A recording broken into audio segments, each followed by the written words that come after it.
السلام عليكم، ازيكم حبايبي؟ عاملين ايه؟ يا رب تكونوا بخير. وحشتوني جدا جدا جدا، بجد وحشتوني. طبعا بقى غايبه عنكم من بعد العيد، بقى لي فتره كده ما نزلتش فيديوهات، بس والله غصب عني كنت مريحه جدا، يعني ربنا بقى اعلم بظروفي. المهم النهارده باذن الله بقى بسبب الغيبه دي حبيت اعمل لكم كده حاجه كويسه. هعمل لكم النهارده بقى الحواوشي الاسكندراني، وهعمل لكم بقى بطريقه واسرار اول مره بقى هتشوفوها.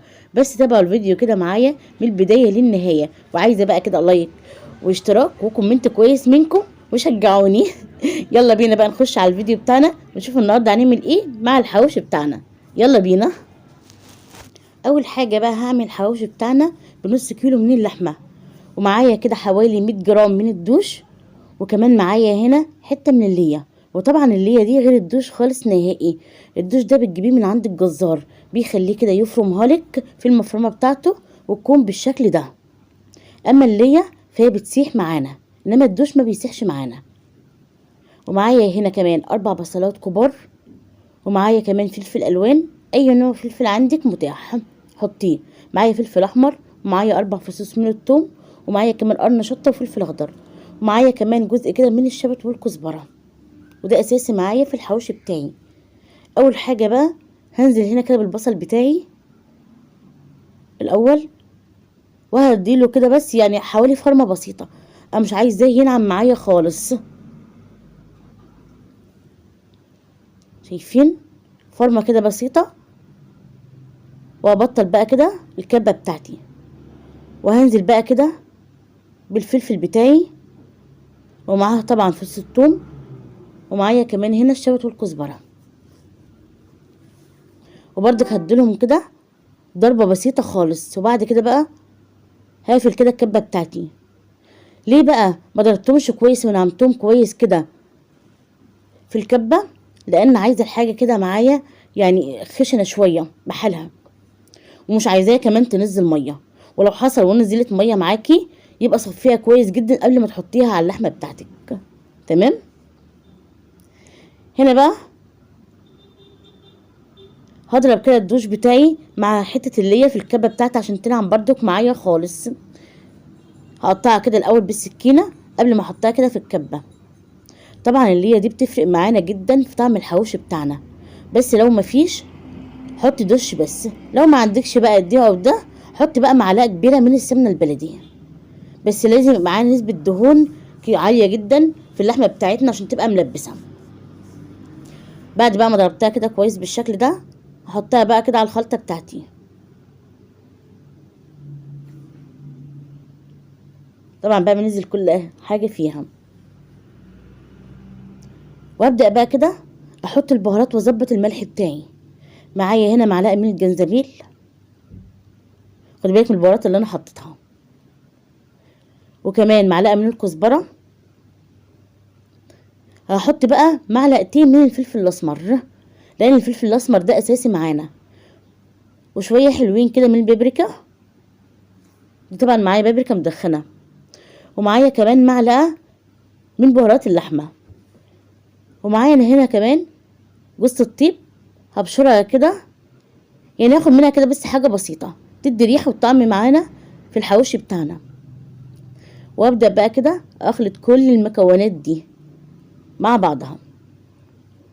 انا نسيت اقول لكم بقى ان انا حطيت معلقه كبيره من الدقيق، دي ودي كمان بقى بتمسك معانا كده اللحمه بتاعتنا وبتخليهاش تفك معانا خالص. هقلب بقى كده كله مع بعضه بالشكل ده لحد ما تصبح معايا كلها كده عجينه ناعمه معانا متماسكه جدا. شايفين متماسكه ازاي؟ هسيبها بقى كده في التلاجة تريح معايا كده حوالي ساعه، وبعد كده بقى هنشتغل مع بعض. حبيب قلبي، ادي العيش معانا اهوت اللي انا جايباه، ده طبعا عيش حواوشي، وبتجيبيه كده ابيض بالشكل ده، ما يكونش احمر علشان ما ياخدش لون معانا بسرعه واحنا بنحمره على البوتاجاز. انا النهارده اعمل الحواوشي بتاعي على البوتاجاز، مش هعمله في الفرن، ويستوي معانا ويبقى طعمه جميل جدا وطعمه تحفه، وهتشوفي بنفسك. انا بفتح بقى كده الرغيف بالشكل ده بالسكينه،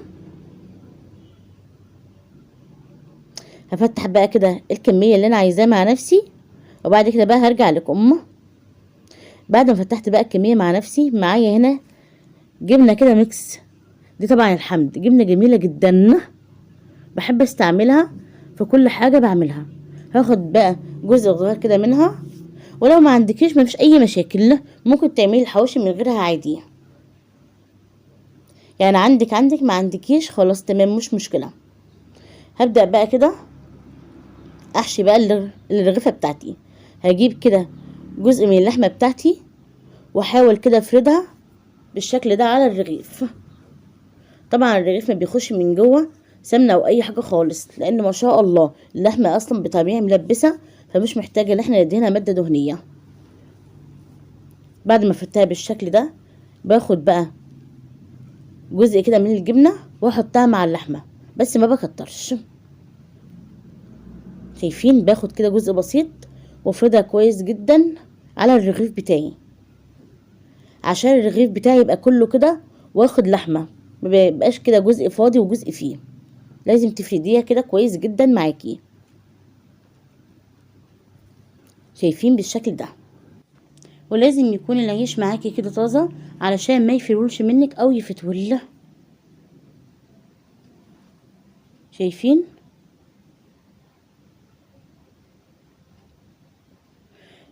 انا هقولك بقى في الاخر من نص كل لحمه عملنا كميه قد ايه.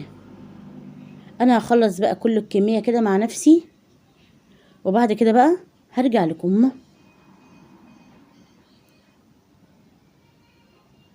بعد ما خلصت بقى الكميه كلها كده مع نفسي، ما شاء الله شايفين الكميه قد ايه. جبت هنا بقى شويه كده من السمنه على الزيت وسيحتهم مع بعض، ومعايا هنا بقى الجريلا بتاعتي. هاخد كده الرغيف بتاعي وهديله كده مسحه من فوق كده ومن تحت بالشكل ده، وامسح كده بقى الجريلا بتاعتي زي ما قلت لك. دي معلقه كبيره من السمنه البلدي على شويه كده من الزيت. طبعا لو ما عندكيش الجريلا دي اشتغلي في طاسه عادي، المتاح عندك اشتغلي فيه. وهمسح كده الرغيف بتاعي مسحه كده من الوش ومن الظهر.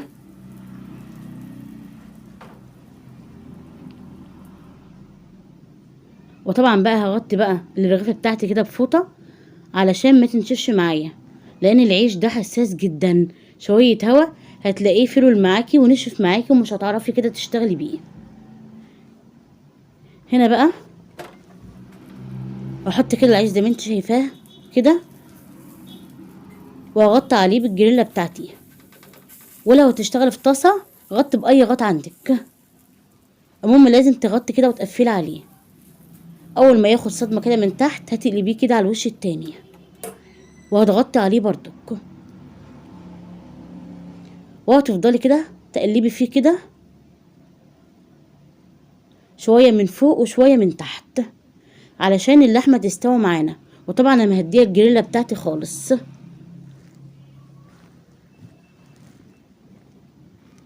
انا بوريكي بقى كل المراحل بتاعتها علشان تشوفي واخد سوي معانا قد ايه.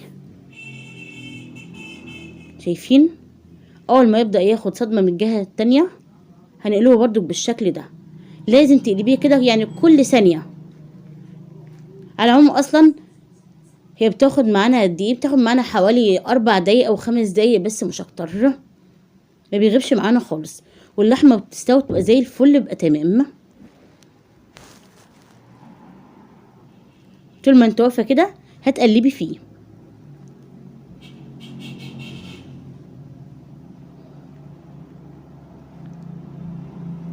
شايفين؟ لو حابه بقى لونه يبقى فاتح بالشكل ده ممكن تطلعيه على كده، انما بقى لو حباه بقى يبقى مقرمش معاكي وياخد لون عن كده سيبيه شويه.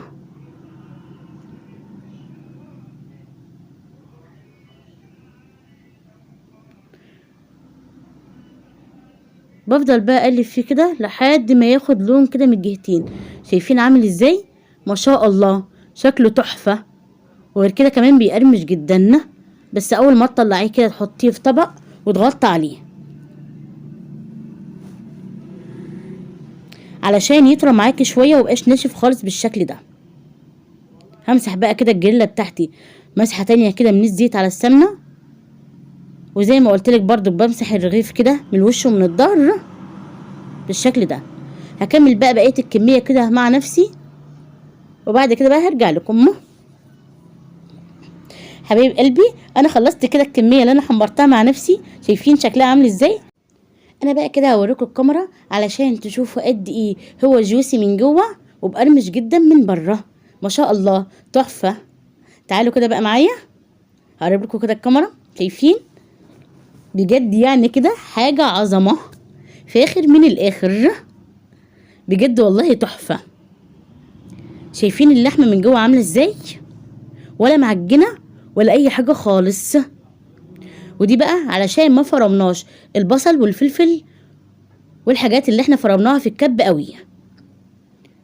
لما تخليها كده خشنه بتبقى معاكي كده بالشكل ده، ما بتعجنش ولا اي حاجه خالص، وتبقى اللحمه كده مايله الرغيف من جوه.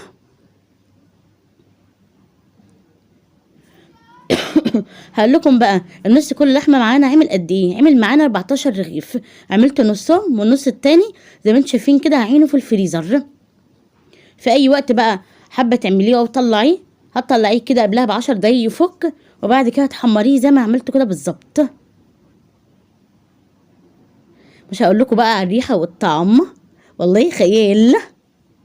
بتشتريه من بره يبقى كله عباره عن دهون كده والياف، ومتبقاش عارفه هو معمول ازاي، انما ده ضامنه عمايله وضامنه انت عاملاه ازاي وحاطه فيه ايه.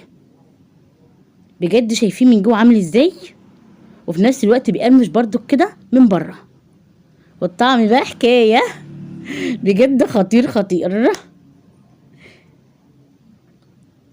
التزمي بقى بالطريقه اللي انا عملتها وبالمقادير وهيطلع معاكي كده بنفس الطريقه. وزي ما قلت لك كده انا عبيت العيش بتاعه اهوت وحطيته كده في الفريزر. لو عجبك بقى فيديو النهارده شجعيني كده باللايك واشتراكي في القناه وشيري الفيديو ده عشان يوصل لاكبر عدد من الناس. سلام.